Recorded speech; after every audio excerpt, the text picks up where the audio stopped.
Hello, from the Mediterranean coast to the heart of Central Africa, the message of peace continues to unfold.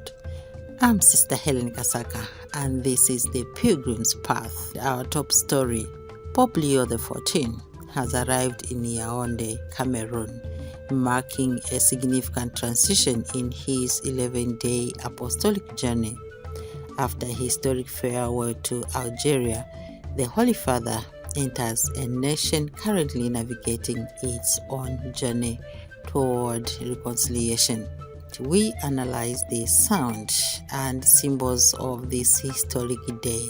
The morning began in Algiers with a final tribute to the legacy of Saint Augustine.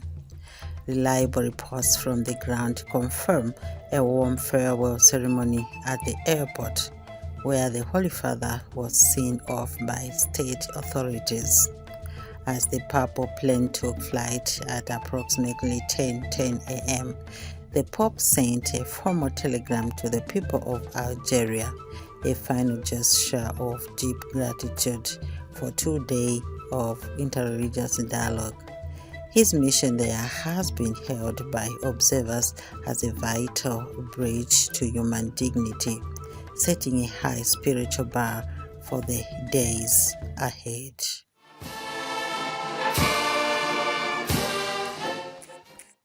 By 3:20 p.m., the focus shifted to Yaoundé Simalène International Airport.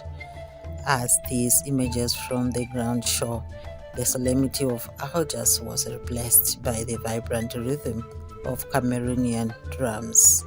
The Holy Father was greeted by President Paul Biya before proceeding to the Unity Palace.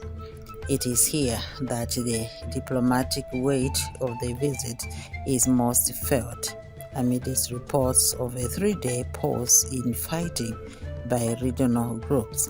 The Pope's message to the diplomatic corps was a direct call for a peace that originates from within.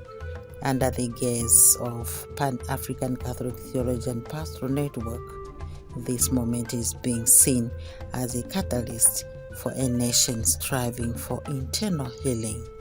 But perhaps the most impactful footage of the day comes from the Ngul Zamba Orphanage. In this quiet moment of encounter, the Pope moved away from the cameras of the stage to listen to the children. For Voice Africa Catholic, this is where the mission lives, in the witness of charity. By visiting the marginalized on his very first night, the Holy Father reaffirmed that Africa's future depends on the dignity and protection of its youth. We will be monitoring the reports and bringing you the most reliable updates as the Holy Father celebrates a Mass for Peace. For Voice Africa Catholic and PactPan, I'm Sister Helen Kasaka. Let us keep walking together on the Pilgrim's Path.